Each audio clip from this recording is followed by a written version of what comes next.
नमस्कार, मी ज्योती आजी.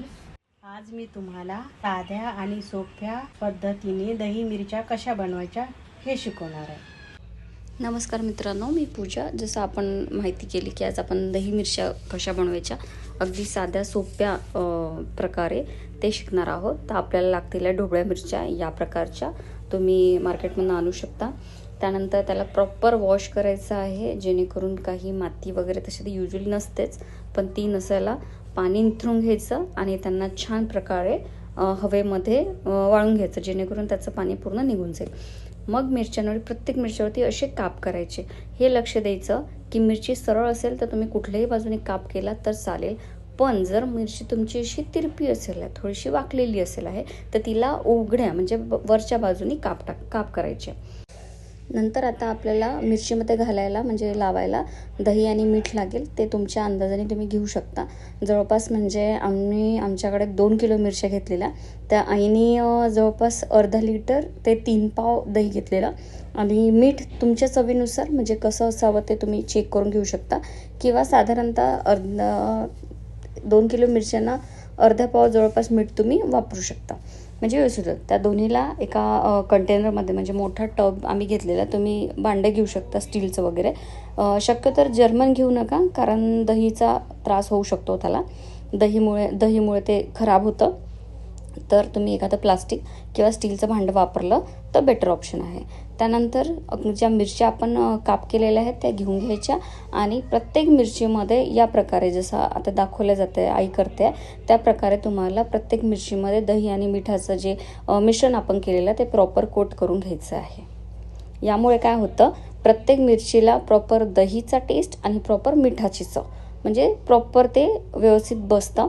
आणि त्यामुळे आपण जेव्हा तळून खायला घेतो तेव्हा चवीला खूप सुंदर येतं आणि नुसती तळून घेतलेली मिरचीसुद्धा खायला मज्जा येते.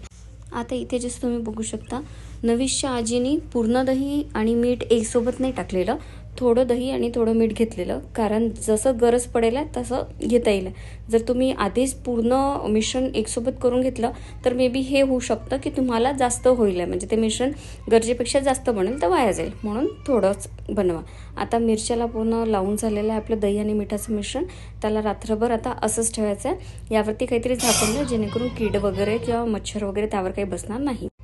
आता नेक्स्ट डे मॉर्निंगला जवळपास आम्ही 8ला हे परत उघडतो आहे, म्हणजे रात्री काल आम्ही 10ला वगैरे फिनिश केलं असेल काम आणि आता 8 वाजले, तर म्हणजे भरपूर तास म्हणजे 8-10 तास ते छान मुरलेलं आहे. आणि आता त्याला काढायचं आहे. आणि तुमच्याकडे जेही अवेलेबल असेल, म्हणजे आता तुम्ही ताटात दाखवतो आहे कारण सगळ्यांकडे सगळ्याच गोष्टी अवेलेबल असं आवश्यक नाही आहे, तर तुम्ही जमूस्तर ताटामध्ये किंवा कुठल्या धुडक्यावर टाकण्यापेक्षा तर बेटर आहे की स्टीलच्या ताटामध्ये घ्या, किंवा मार्केटमध्ये परडं येतं, तुम्ही परडंही आणू शकता, त्यावरही टाकू शकता.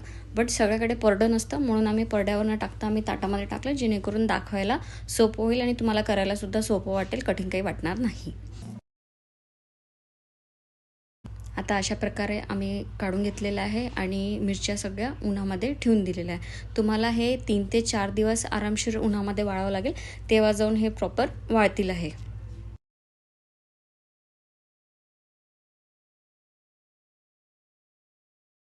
नेक्स्ट डे बघू शकता त्या अशा झालेल्या आहेत. आतासुद्धा आम्ही परातीमध्येच ठेवलेल्या आहे. आता परत याला नेक्स्ट डे ठेवणार आहे. असे 3-4 दिवस ठेव आणि नंतर मग मी तुम्हाला दाखवते. तुमच्याकडे दुसरं ऑप्शन नसेल तर तुम्ही असं बोरीवरती पण ठेवू शकता, हेही झालेलं आहे. आता आपल्या मिरच्या वाळून झाल्या आहेत. आम्ही 4 ते 5 दिवसला वाळून घेतलं आहे. अशा या प्रकारे छान कुरकुरीत ह्या वाळून झालेल्या आहेत. आता आपण यांना तळून बघूया. आता इथे पातेल्यामध्ये तेल ठेवलेलं आहे आणि आता ते गरम झालं आणि मिरची आपण तळतो आहे.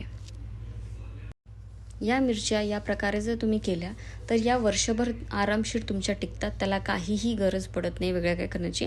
मधात जर तुम्हाला असं वाटलं की गरज आहे तर तुम्ही फक्त ऊन द्या त्यांना आणि एअरटाईट कंटेनरमध्ये ठेवा, त्याला वर्षभर काहीही होत नाही. आम्ही अशाच प्रकारे नेहमी मिरच्या करतो आणि आम्ही 4-4, 5-5 किलोच्या मिरच्या करतो आणि त्या वर्षभर आमच्या टिकतात.